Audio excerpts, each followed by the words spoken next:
Hello, hello, hello, hello, hello. Namaste. Thank you for joining me on the mat today. So if you would, just come stand and kind of hang out. If you're sitting, get up to standing, and just want to hang out with you a second here, standing.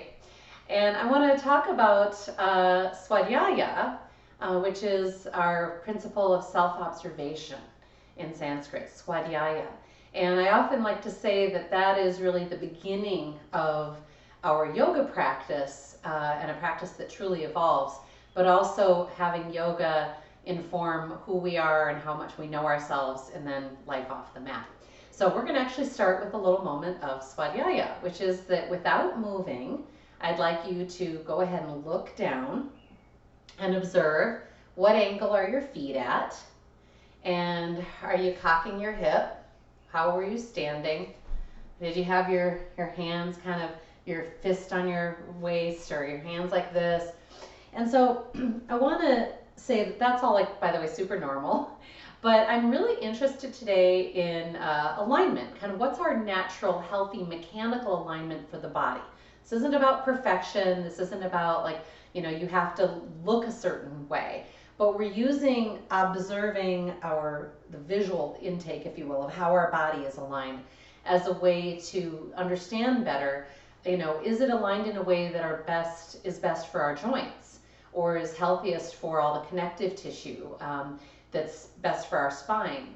So I'm going to be giving some visual cues that allow us to do that. So again, I want to say up front, this isn't about some sort of perfectionism, but it is about getting into again, the design, alignment with our design and how we were mechanically designed. So number one is our feet, and that ideally they would be parallel and kind of right in under our hips, our hip bones, meaning right here versus out here. So let's say that maybe I'm a bigger person. I might think that that's feet out here, but in fact, no, I want them in right under those hip bones. So if you take your hands like so, the fingers would kind of align with your second toe, something like that. So just being here really creates a different experience of all the muscles that are stabilizing the knee joint. The ankles actually also knee and into the hips. And so if you take your hands, in fact, right up here, kind of on your hips and to the outside of your glutes, if you will, and you take your feet wider, you might notice just a different engagement either under your hands or that you can feel internally, like, oh yeah, something's working harder. What I notice is definitely more effort kind of in this outer part. And when I come in, often there's kind of a quieting where everything's working together. So they're still in effort, but in a balanced way. And so you don't have anything that's hyper dominant and striving to hold you upright. So go ahead now, if you would. Maybe this isn't your habit, but we know a lot of people who have this habit. Go ahead and just kind of cock your hip like that. And then just observe. Swadyaya. Notice, kind of body scan. Where am I feeling tension, weight? A lot of us will feel kind of a pressure right here if we do that. Maybe a little bit in the inner thigh, kind of impinging, and so on. And what I notice when I come into this balanced position is that not only does that pressure go away, but also there's now a kind of a low-grade effort, in a good way, an awakeness in my low belly and that core area, these really important core muscles that support the low spine, which also, of course, supports the upper spine. So these are some kind of ways to find neutrality, but more importantly, to observe in your own body if these parts aren't neutral, and try to notice what it's costing you, and then also maybe what are the parts of the body that we have to wake up to restabilize neutrality. Because if we've been moving through our life, maybe our whole life, with a certain alignment pattern, maybe it's feet out, that's going to feel really normal and natural, and it may take a lot of effort to get ourselves to practice this new alignment. So that's what we're going to be playing with today. I'm going to be giving you some exercises and poses that we'll be doing that really help reaffirm this mechanical alignment over time. And your job as we do it is, again, to just observe sensations, what's being pulled or what's feeling unsupported, what's feeling like it's maybe being woken up. Same thing in the shoulder girdle. So if you look at yourself in a mirror from the side and you see the sort of shoulder blade, that is one clue that our shoulder heads are rotated forward. And you'll see that they aren't in alignment with the ear, versus ideally they would be somewhat in alignment with the ear. Mine are still trying to get there, but they've changed a lot. I used to be shaped like this before I started yoga. Then the other place to see that is if you face a mirror, and if what you see is the backs of your hands, that's telling us also that there's an internal rotation of these joints. And so, of course, we have our jet airplane position that rotates them all the other way and helps us really wake up all the muscularity, all that upper back and into the lat muscles, boom, the things that actually can be woken up, so that when we're just hanging out, standing around talking to people, we're more likely to find a true neutral, the way we're designed, which is then the thumbs would be sort of forward, right? So I'm giving you a focus, say, of your hand position, but it's not the hands that we need to, quote, fix or realign. They're just a clue to what's happening higher up, right? And we haven't talked about this in a long, long time, but basically, if we get focused, hyper-focused on each of these things every time we're coming into mountain pose, we'll go crazy. But also people do then funny things where if I, say, okay, try to find that upright, a lot of times people will go shoulders back and then their chest comes out. And that's, of course, not a neutral alignment for the spine or the pelvis or what have you. So the best way that I've found that simplifies it is tune in, get your feet into that parallel position, into your train tracks, which we're going to be doing some of today, and then simply root and reach up through this crown area, kind of the top back of the head. And usually just that action will align us so that we are neutral, so that the pelvis is not out behind and arched or hyper tucked, so that the shoulders aren't, artificially sandwiched together or curled forward.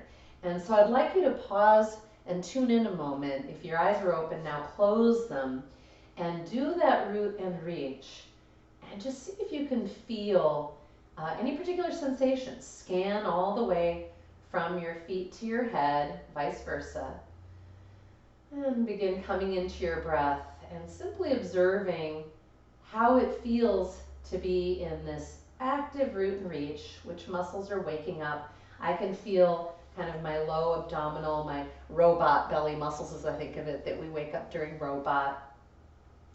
I can feel a kind of an effort here in my lat muscles and the muscles around my ribs because they're engaged, shortened a little bit to keep the chest open and upright versus everything being pulled long and so on. So if you're rooting and reaching and you sense tension in the neck, either the front of the neck or the back, there's a good chance that you're lifting your chin. And instead, take your chin and bring it down and kind of back towards the base of the skull and see if you can find what feels neutral. I think of neutral as I can kind of weeble wobble in my head and roll it a little bit side to side without feelings of restriction that I would have if my head were up and back. So again, I know many of us have already, done this over the years, or maybe this is new to you, but even those of us who've done it before, first of all, I hope your neutral has changed. I hope you're more neutral naturally now than you used to be. That, like me, yoga has played upon your body and changed it, where neutral mechanical alignment is easier to find, but also that we're probably still have a chance to notice things that we need to work on and that we want to give our focus to, and those change over time.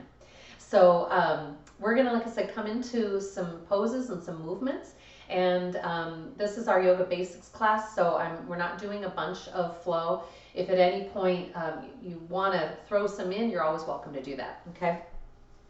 So we're going to just start off actually moving in and out of chair pose. You're already with your feet parallel and neutral. And I'd like you to just slide your butt down like you're sitting into a chair and you kind of got your back against a wall. So I'm not hinging forward with my upper body, just sliding down. And we're going to do this a few times, and I'd like you to notice first just what that feels like in your knees and your thighs. And if you need to, look down to notice, are your knees coming in instead of tracking with the feet? And if so, try taking your hands and encouraging them, kind of doing that external rotation that we do during our warrior postures, warrior two, and see if you then let go of your hands, which muscles are having to work harder to hold there, which ones are having to wake up, okay? And again, maybe that's very neutral for you, I hope so. It's nice to feel ease there. And a couple more, just waking up these muscles in this wonderful neutral path. Then as you're ready, if you can, hold. Obviously, if something's hurting, you come out. If it's just a good burn, great. And then if you would, just bring your arms in front in parallel. Often this posture is taught, chair pose, with the arms up. I don't teach it that way because I find most people take on a ton of neck tension, myself included. Lots of other ways that we can do arms up above our head, not here. Breathing through the nose, and if you'd like a little extra balance challenge, come onto the balls of the feet and notice what that's like in your ankles. Do they both feel strong and stable? Doesn't mean your balance won't be off, or do you feel discomfort or weakness in one? Go ahead and lower them again and bring them up again. Really noticing the subtlety of how the weight might shift to the outer foot or inner foot. Let's go ahead and do that one more time. Beautiful, release. And now standing hip pump. So big butt squeeze forward and release. Big butt squeeze forward and release. And we're going to do that a couple more times, offering you to add a little arm movement and make it a deeper pelvic movement down and up. So I'm going to go almost into a chair pose. Big inhale. Exhale. Big butt squeeze, hips forward, and I'm going to draw my arms back like I'm pulling on a rope or a TheraBand, keeping my elbows in by my ribs, and I'm just doing a nice shoulder blade squeeze back there. No lift of the head, nice and neutral. Soft, light connection of the tongue at the roof of the mouth, maybe a soft smile, because you're enjoying feeling the power and grace in your body. Breathing. Ujjayi. Last one. Lovely. Inhale, root and rise.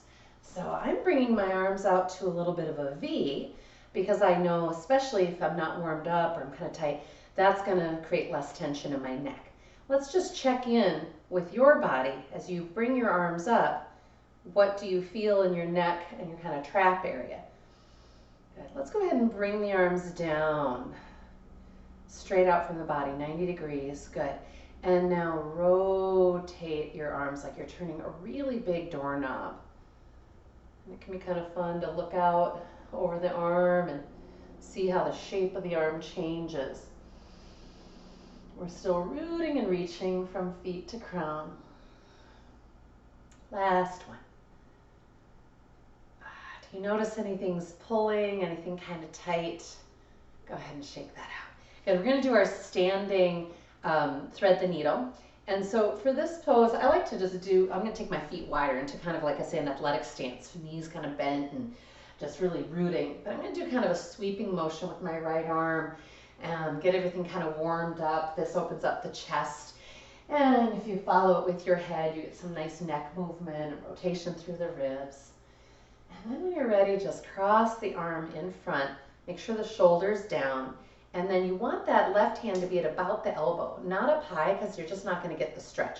Round the elbow and press in. And most of us will feel a stretch around here into the deltoid, some into the upper arm. And if you take a really deep breath, my hope is you'll feel kind of a massage behind the shoulder blades. Good. And let that one go. And observe sensation differences right to left. Come on, nice athletic squat, and we'll sweep that left arm behind and in front of the body. Again, as I'm doing this, I'm observing sensation down the rib cage and into the waistline. Are any parts kind of tight or sticky? Do I feel pretty fluid? Again, letting my head make the movements too. And when I'm ready, cross that left arm and press. Again, make sure your left shoulder is stable, anchored down.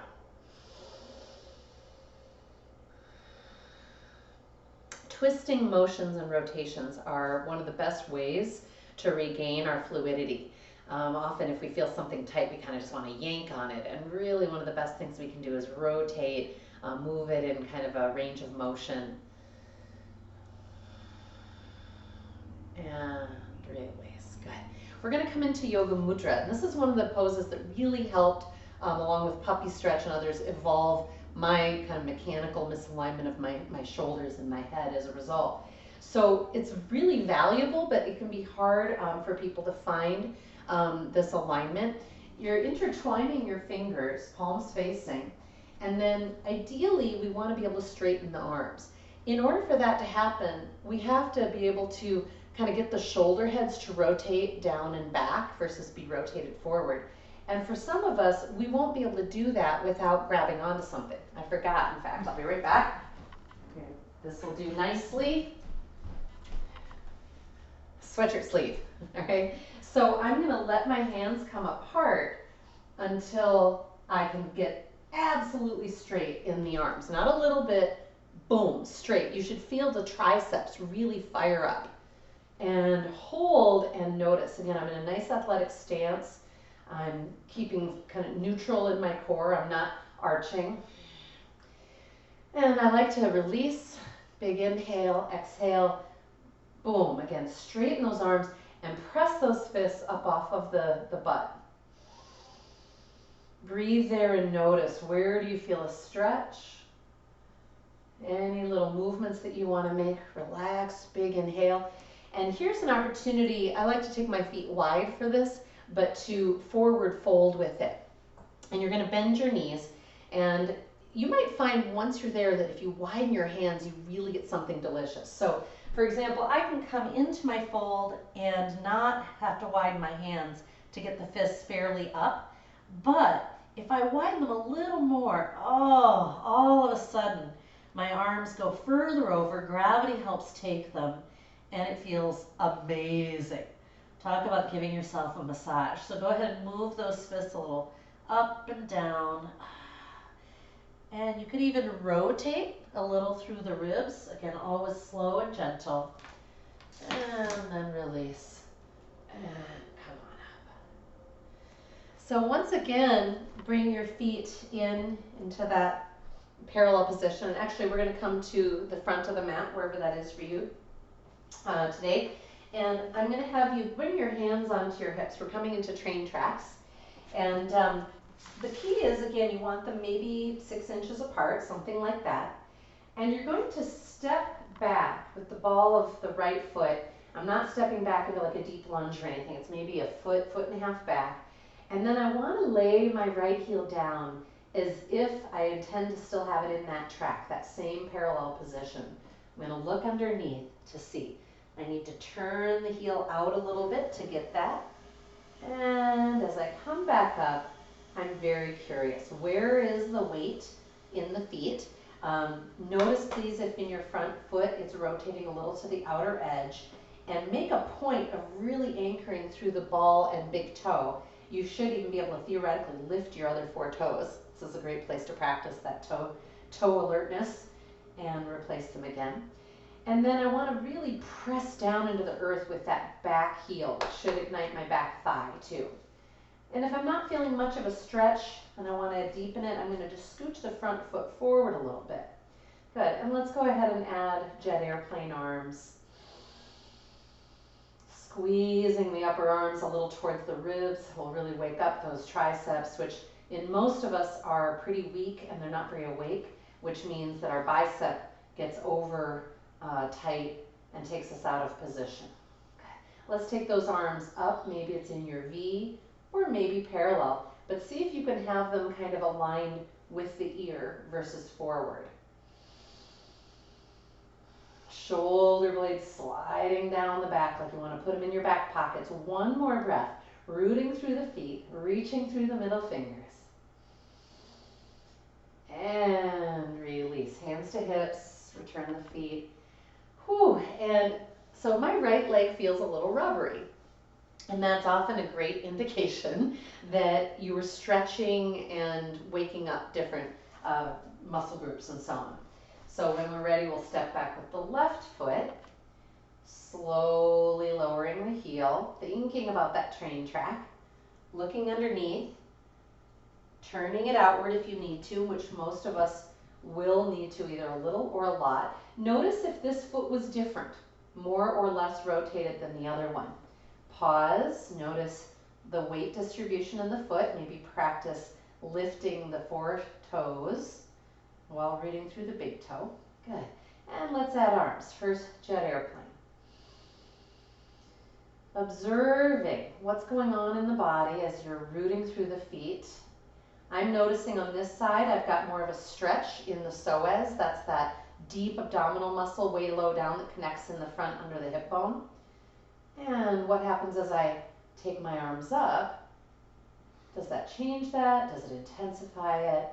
Please observe in your body and take about 3 deep breaths.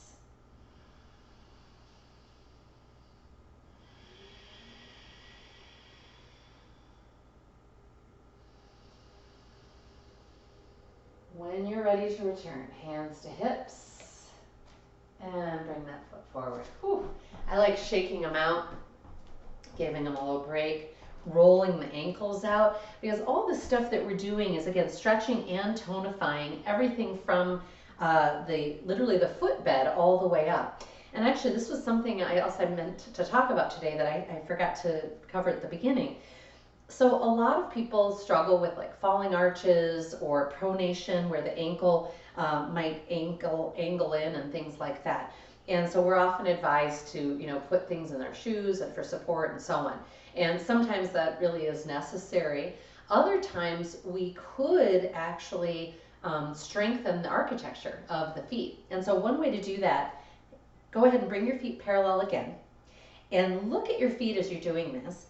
But I want you to imagine that you've got like a pencil that's underneath the toes, between the pad of the toe and then the ball, if you will. So it's kind of right in that little bendy space underneath there, okay? And you're going to try and pick the pencil up. So when you're ready, go ahead and squeeze. You could also imagine that you're on a piece of fabric and you want to wrinkle the fabric. And as you do that, I want you to notice what happens. If you squeeze and release, I can see my arch lift and engage, and then let go and flatten out a little bit more. And depending again on your foot architecture and how flattened out that arch can become, you might have a much more dramatic movement or less dramatic. It just depends. But this engagement's really good for everybody. So it's really a good exercise. Now, when we're practicing balancing poses, I often see people doing this. Curling their toes in to kind of maintain balance. In a balanced pose, ideally, we actually want to be rooting and spreading, right? So that same intelligent hand thing, right? I'm not gripping the mat in table pose, I'm spreading my hands, right? So same thing with the toes there. So just to clarify that. But this is a really good foot exercise, and I invite you to just notice if you hold, how does that feel? Is it the same in both feet? Often if we have one foot where there's less strength in the architecture of the foot, that will impact ankle, knee, hip, and so on. So we might find that there's a difference left to right that we can kind of notice a connection, like, oh yeah, maybe there's something going on with my feet. Let me check that out. Whew, that can build a lot of intensity. I like stretching like so, turning the foot under. Yeah. Turning the other foot under. Oh, I can feel them going all the way up the shin. Good. And earlier I mentioned, hands on hips. So there's nothing wrong with occasionally putting our hands on our hips, but go ahead and do it now and notice the line of tension perhaps. First of all, there's a tension in the thumb and kind of a pull here and kind of a compression through here and a pull through here. And for people who already struggle with some joint issues in hands and wrists, this is really something to be aware of if you have a habit of standing like this during the day, that it does create a certain amount of stress. And so you kind of go, well, how am I supposed to stand, right? It's a challenge, and it's a challenge to find a way that stand that's neutral, that really supports the body mechanically, but also doesn't feel artificial and stiff and weird, right? So I've been continuing to work on that in my life. And one thing I'll tend to do is I might shift my weight a little bit from foot to foot versus just standing like I'm in the military, but without actually cocking the hip. So if I'm shifting my weight from foot to foot, that's great. I'm using my core, I can feel the movement, so go ahead and join me. Feeling the shift of activity in the thigh muscles, the glute muscles, up the waistline and spinal support muscles. So nothing wrong with that if you're having a conversation and like, hey, shifting your weight. When I am trying to stand still and rooted and steady, I do try to have my feet neutral. And then one arm position I found that helps is this. This is actually called the heart calming mudra. It's a hand position of the left hand in the right with the thumbs touching. And so just take a moment and notice if that feels as sort of stable and supported as, say, crossing your arms. If you do feel that it's pretty decent, and you get more used to it, obviously, it's like anything, know that this is a much more neutral position, again, for all of these joints and the connective tissue. So if you go now instead and you cross your arms, you might notice there's a lot of bunching and tension right here in our pectorals and through the bicep tendon, right? So the observation is really important as a motivator to go like, why would I want to bother to make the effort to change any of my habits? Well, if you notice that this is kind of putting strain and costing you, then that's motivation to be like, okay, I'm going to try something. I'm going to try something a little bit different.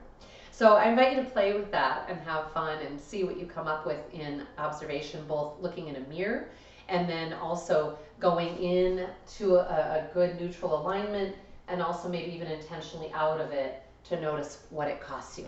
We're going to come onto the floor and do a couple of things that I think are some of our best exercises and poses for helping establish neutrality, basically. Again, one of the big challenges is that if we've been out of neutral, or this kind of mechanical alignment I'm describing, there's certain muscles that aren't firing and that are weak and they just don't even know what their job is. So we're going to try and wake those up. Actually, make sure, please, that you've got your block handy. All right, come on down. So we're going to be preparing for bridge pose. And I want to have the block handy because initially I'm going to have you place it between the thighs and make sure your feet are parallel as best you can tell. Obviously, you can't see them unless you've got someone to check them for you. And I want you to, without lifting the hips at all, just notice what happens if you squeeze the block. And unsqueeze. And squeeze the block. And let go. Some of the things that I'm noticing is there's a lot of muscular effort, not only in my inner thighs, but also in my pelvic floor and my glutes. You might intentionally add pelvic floor engagement, just like you would if you were trying to cut off a flow of urine. So just really engage, and now hold, and notice. A lot of power, right? A lot of strength. And this is the power that we want to ignite for all our standing poses, and that would then be there for daily life too. It really makes a difference in walking, standing, or particularly carrying. All right, relax a moment. As I relax, one of the things that I notice is that my pelvis kind of tilts and my arch of my back returns.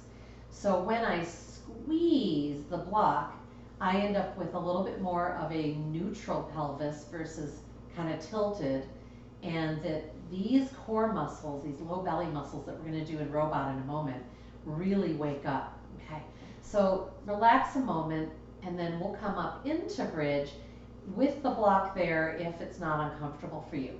Before we go there, work your shoulder heads a little beneath you so you can feel kind of a valley between the shoulder blades, and that's really going to protect your cervical spine. I'm going to anchor down with the upper arms only versus the whole arm because I find that it just creates less neck tension. When you are ready, big inhale, exhaling, press up to your bridge and just hold, noticing. If you're feeling neck pressure, try tilting the chin up away from the chest. See if you can work your shoulder heads more deeply underneath you, and if you can, intertwine the fingers behind your back. If so, see if you can get your arms even further underneath and then press your pinkies towards the floor. This is Yoga Mudra in this position. If it hurts or like pulls on your shoulder joint, don't do it. If you're just feeling good effort in the triceps and maybe a stretch in the front of the arm, fabulous. One more deep breath, feeling the power through the whole footbed, raising the chest up, powering down through pinkies, and release. Come slowly, slowly down. Good. Go ahead and release the block. Bring the feet together and let the knees come out into a relaxed butterfly. Nice deep breath. Obviously, if this isn't comfortable or any pose I offer is just not quite right, then make an adjustment, do something different, and then join back in. We're going to return briefly to bridge pose without the block and do our leg extensions. This we know is one of the really, really great poses for helping reestablish strong communication and balance and all the stuff that supports our pelvis. So when you're ready, come on up, and now I'm going to place my hands on my hip bones just because it's a nice measuring tool and awareness tool. And I'm going to get those shoulder heads a little underneath. When I'm ready, I'm going to first just lift one foot at a time. Make sure they're not too far apart or this makes it unreasonably hard. So lift one foot, hover just an inch or two off the floor, and replace. Hover with the other one. So notice if you can what's happening under your fingers. If you've kind of got them just inside of the hip bones, I'd like you to feel any changes in the muscularity under your hands.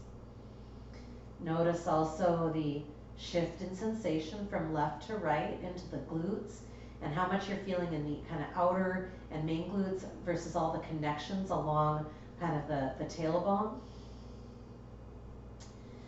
And then once you're ready, adding that full leg extension, flexing through the heel. And noticing if your hip dropped. If you're not sure, you could actually drop it a little bit and then raise it up. And what you'll notice is the effort in the standing leg. Woohoo! Make sure your weight is staying on the inner line of the standing foot.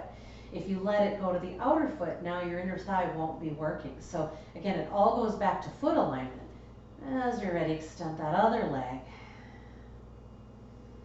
I think of all this as how to keep our train on the tracks in life, right? And that, of course, we can get metaphorical with that, emotionally and so on. But I mean, just physically, right? How to keep our body in really beautiful, steady movement that doesn't cost us, that doesn't strain the joints. We're just like a well-oiled machine. Whenever I'm sore or achy in the morning, I think, God, somebody needs to oil the Tin Man, me.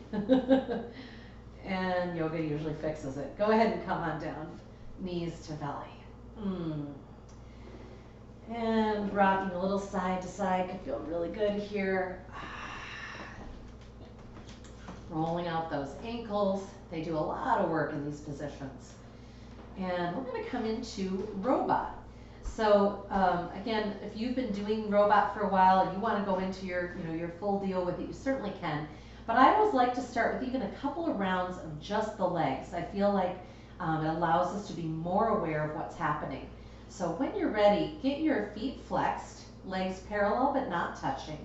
And I want you to power down through your back, like boom, like you're pushing on a scale or a button or something. And then ever so slowly take your knees away from you until you think you're at about a 90-degree angle with the hips, 90-degree with the knees. Good. And I'm just going to have my hands on my belly for these first, again, observation rounds. Gathering a long inhale.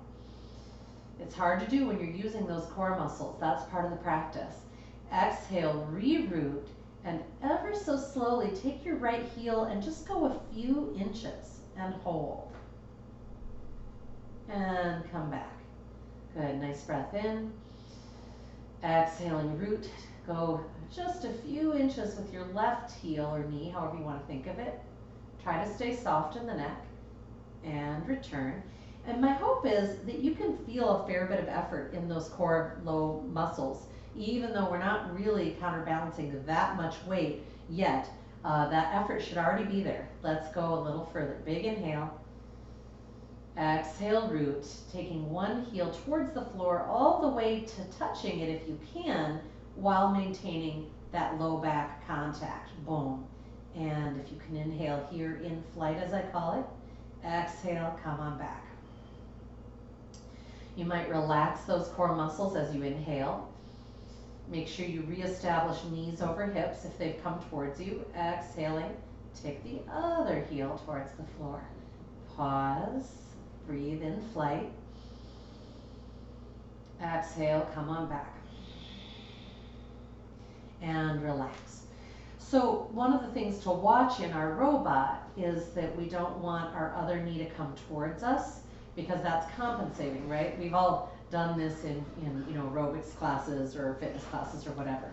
And I've found that this robot way of doing it is way more effective at waking up these muscles that tend to be pretty sleepy. Otherwise, we tend to just use all the muscles that are already on hyperdrive and the sleepy ones stay sleepy, okay? So if you would like to add arms, go ahead and bring your legs into neutral, double 90. Take the arms straight up, shoulder heads anchored down. So this is really important. I'm not shrugging or lifting my shoulder heads off the floor. I'm anchoring them towards the floor and towards my hip bones. Good, and this is neutral. Just hanging out in neutral, breathing and rooting, can be a fair bit of work. Notice. Try not to use your neck, your tongue, your eyebrows. And when you're ready, if you'd like to add the arms, as one heel goes towards the floor, the opposite arm is going to reach for the wall behind. Try not to let the other arm or leg move. Breathe in flight. And come on back. Your hand may not touch the floor, and that's fine. That's not the goal. It's to stay long and active, reaching for the wall. Big inhale. Exhale. Other leg, another arm.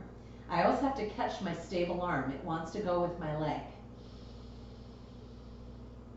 Breathe in flight and come on back. Good. Go ahead and take a little break here.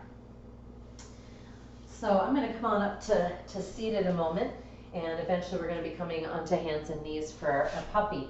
But I just want to point out that doing those slower, doing them smaller, and doing fewer of them might actually be way more effective. If you've been doing robot and you're like, I don't get what the big deal is, this is easy, my guess is that you're doing them too fast. And I've seen that happen a lot in class. And so slow it way down, and my hope is that you'll feel something pretty significant. I've not met anybody yet who doesn't get anything out of these if they're doing it right. So we're going to come into puppy and get a nice therapeutic stretch for the shoulders. I say nice, but if you've got some shoulder stuff already going, this can be intense and we don't want to hurt our joints, right? So start with your hips a little behind the knee. Then come on forward with the hands and down with the forehead to the floor. If it's too far to the floor, then you might grab your block, because I'd like you to be able to relax here. I can't relax with the block in this case, but it's very helpful for some people. And if you get there and you're like, oh, this feels good, but I'd like a little bit more, then just scooch your head and hands a little forward. We do not want the hips forward of the knees. I see people doing this a lot, and that's not really ideal. It puts your shoulder joints into a position of risk, and it makes it really hard to get out. So we should be able to get plenty of stretch here, really letting the breath move us. Big inhale. Exhale, letting your chest settle towards the earth. Many of us will feel kind of a massage across that kind of bra strap area below the shoulder blades. And that's an area that a lot of people are really tight and uncomfortable, and that contributes to tension all the way up the neck and neck pain. So notice if this is giving you that nice feeling of release as you let your chest move towards the floor. And this might be a pose that you'd want to do every day to help your back and neck restore neutral and comfort. If your shoulder joint feels a little impinged or weird, you could always have your hands wider, by the way. Otherwise, you'd have them kind of mostly straight forward the shoulders. I guess I have mine angled out a little bit. If I put them straight forward the shoulders, I can feel tension up the side of my neck and a little bit into the trap. So those kinds of tension are always your clue that something needs adjusting. And so you just, use your own instincts. And then I'm obviously trying to give you some clues too. But it's always an indication that something's not right and we want to make an adjustment. And this is the great value of being in observation during your yoga versus, some sort of striving or perfectionism or just checking out and spacing out. So I'm going to add one more thing here, offering you to kind of rotate. So inviting you to let your right armpit come towards the floor and letting your left armpit kind of seesaw away. It's as if I could look underneath if I wanted to. And then switching. You could look underneath your other armpit if you wanted to. And if you really let your chest and armpit kind of sink towards the earth, you'll get quite a good stretch. And it's not, as you'll notice, just in the armpit or shoulder itself. It's down into the arm. It might be all the way down through the ribs. The more you breathe, the more you'll feel those stretches. And please, when you come out, begin with a tucked tailbone. So nice inhale, exhale, tuck the tailbone. Use those low robot belly muscles and come on up. We're going to come all the way to the floor. Resting on the forehead, tightening the glutes down and tenting the fingertips for our jet airplane. And so this is another position like the standing one where we can feel ignition in the tricep. That's that back of the upper arm. We're only really going to feel that if we in fact get our arms straight. So a lot of people think their arm is straight when it's not, if they've habitually had it bent for years. Like, it's just really hard to tell. So sometimes what I do is I intentionally bend it and then like flick it straight or bend it and flick it straight. Kind of karate chop is one way to do it. And see if you can get that nice active upper arm. Boom. Think about squeezing it in towards your ribs. So again, if we're doing this right, just holding here in neutral is actually quite a bit of effort. I'm working my butt cheeks down towards the floor so that I can anchor my pelvic triangle. That's the pubic bone and the hip bones. And I'm really squeezing my upper arm towards the ribs. I'm walking my fingers back until those arms are straight and breathing. When you're ready, on an inhale, just release the hands off the floor and reach for the wall behind. Good. And now I'm going to invite you to reach one arm forward. So if you are able to sweep it to the outside and forward, great. If that hurts, then just bend it and reach forward. Good. And we'll switch. Sweep the other arm or reach the other arm forward. Counter reaching, middle finger to middle finger. And notice as you're doing this movement if one shoulder's different. Breathing. And releasing the arms by the side and the head to one side. So depending on how tight you are through the front, if you are somebody who kind of has been shaped where the shoulder heads have been forward like I was describing myself, those kinds of movements are going to be harder. It's going to be harder to keep your arm off the floor in a sweeping motion. And so you might do some of those kinds of things standing instead initially. Let's come back into the tented fingertip position for jet airplane.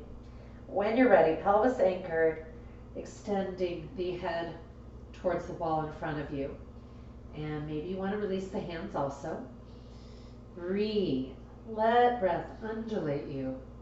Make sure you're not looking forward. We've got a nice long neck, shoulder heads rotating down. And again, trying to put my shoulder blades in my back pockets. See if you've got one more breath. And release and turn your head to the other side.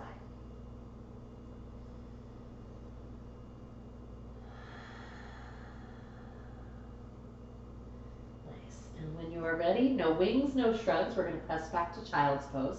So shoulder heads down, hands plant, hiya, and come on back. Bring the big toes towards each other, let the knees kind of splay out. And this is a wonderful pose for, of course, letting go through the back and the hips. And breathing deeply. You should feel a little massage into the back body.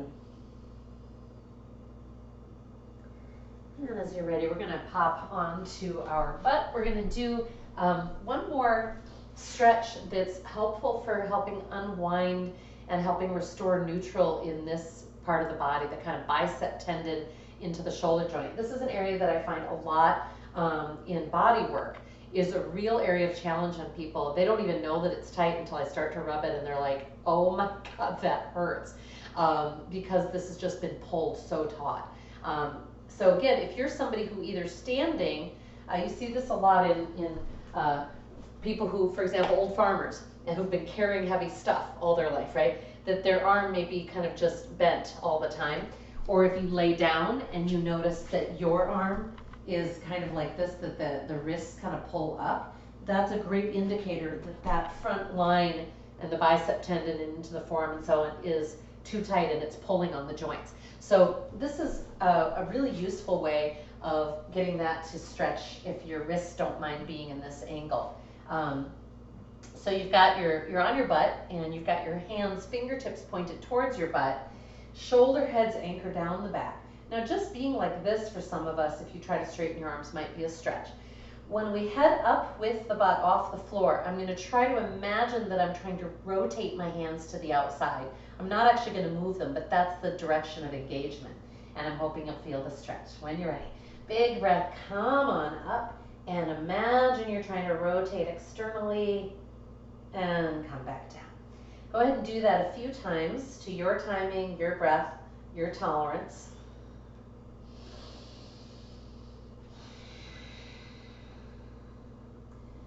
And come on out. Good. Go ahead and roll out those wrists, love them up. Yeah. Go ahead and clench the hands and let them go. It's neat, you know, when you clench your hands, notice all the movement that happens up the forearms into the upper arm. It's such a great reminder, just like with the feet affecting shins, etc., that we are so connected. And so what we want to do is, of course, create alignment and harmony from head to toe. I'm going to invite us in our final poses here. This is, as you can see, very much a different class. We're not doing our warrior flow or anything, but I'm just giving us some poses that help restore neutral and keep our train on the tracks as I'm thinking of it. So you could either be using the block or a rolled up towel for the support under the bra strap.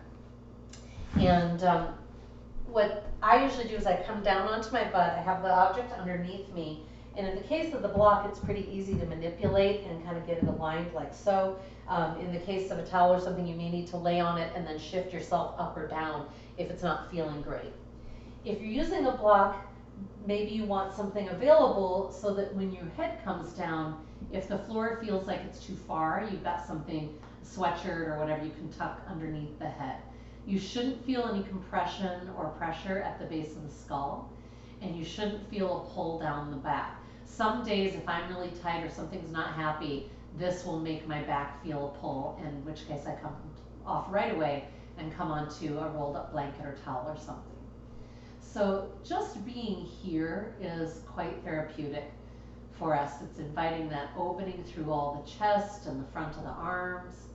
But we can also add the arm movement that I feel like is really helpful for restoring neutral through the shoulder girdle.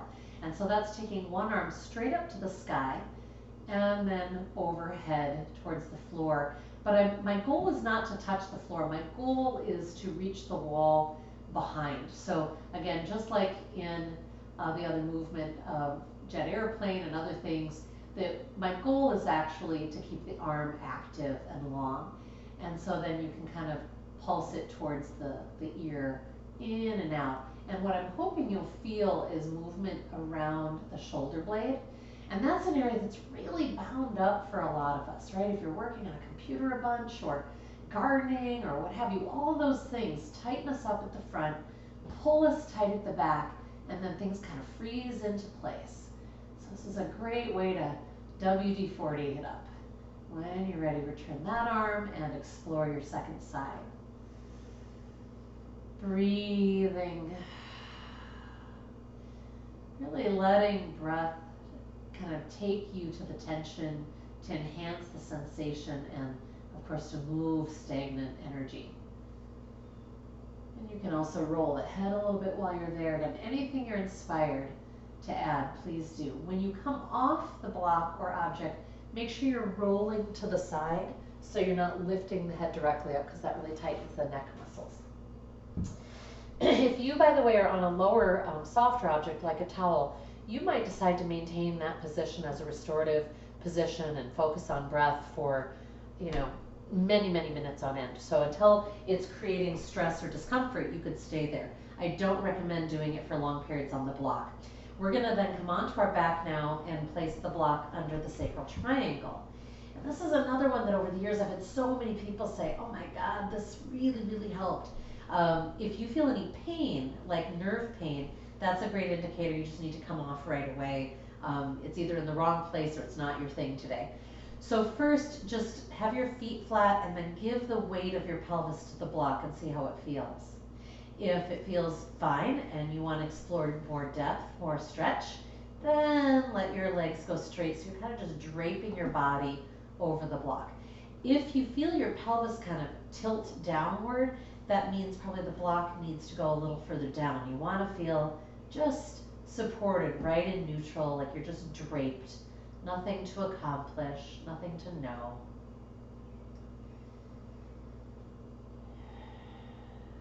Again, attending to the breath. I know we didn't do a lot of specific pranayama or breath practice to start our practice today. So I hope you've just been in a nice, steady ujjayi, that nice throat contraction. It tends to put us more in our core and also more into awareness in our body. Maybe you can notice it here and the wonderful pause that exists between. When you are ready to come out, bring the feet back under the knees, lift the hips, and replace. And when you're ready, I'm going to ask you to come into your resting shape. So whether it's just on your back in corpse pose, whether you want to be in child's pose, you're always welcome, of course, to do a seated meditation. But after we've done all of this kind of stretching and waking up that we've been doing today, it's really nice to find a neutral where the body can let that just integrate and settle. So it might be laying down with a bolster under the knees, if that's more comfortable. Laying down with the butt up against the wall and the legs up the wall is wonderful. So one of those postures would be really, really good for today. If you're laying on your back, take a moment to wing those shoulder blades underneath again, and that should allow the hands to kind of rotate open a little bit. We don't force them to open to the sky because that's not very relaxing, right? But we just encourage the opening of the hand from the opening of the joint by that anchoring of the shoulder blades down beneath us. And so we get rid of some of that taut chest experience. So please find your resting shape. And I'm going to ask you to right away come into a body scan. And you're just taking your attention from your head to your feet, noticing sensation, what's there currently. And you also might let pop into your mind kind of memory or awareness of any postures that we did that may be connected to those sensations. Like, oh, right, that pose kind of woke up that muscle. Or, I'm feeling something more in my left knee than my right. Oh yeah, we did that thing with the feet. Might it be connected? So we're using this as a time for reflection and kind of information clue gathering, if you will. So when you're ready, please focusing deeply inside on your breath, seeing with your mind's eye, guiding your attention through the body. Noticing things even if you don't know what they mean, just taking an inventory.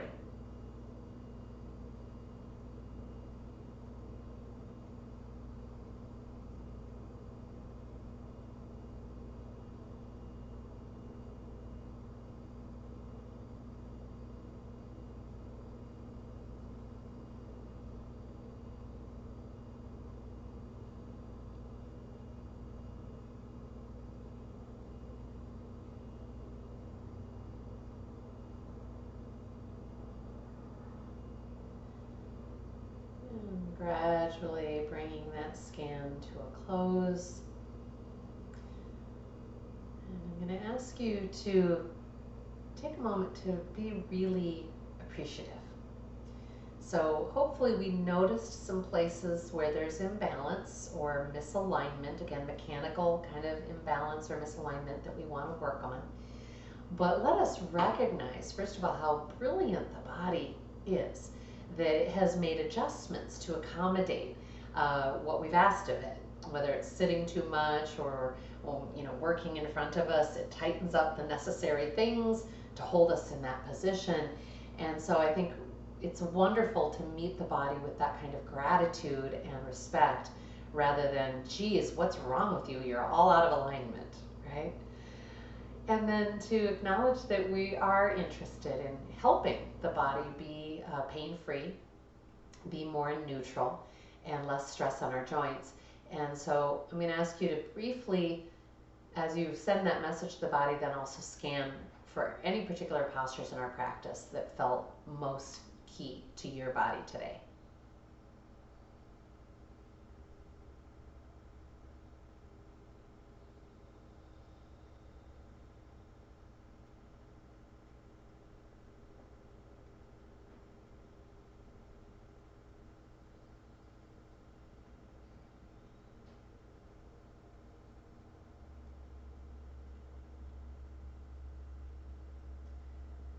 And encouraging you, when you are complete with your practice at some point, to make a few notes. If you're not already doing a few postures each day, that is my goal. More than having everyone do an hour practice once a week even.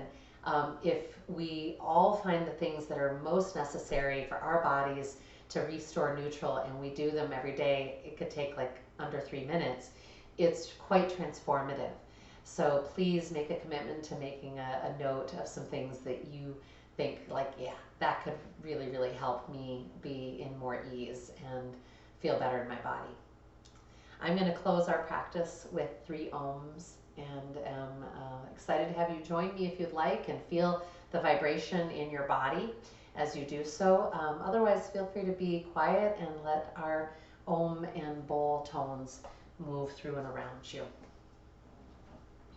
If you're on your back body on the floor, do let the floor work like a resonant board. You should be able to feel your own ohm in the back of your rib cage. When you're ready, gathering a long inhale.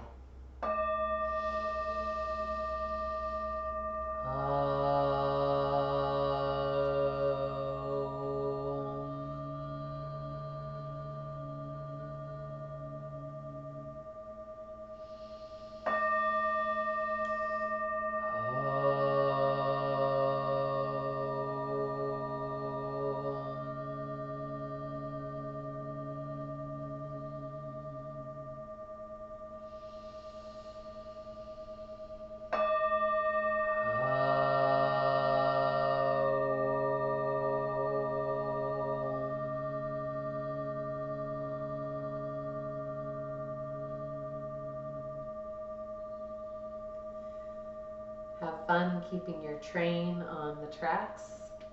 Thanks so much for joining me. Om Shanti Shanti. Om Peace Peace. Namaste.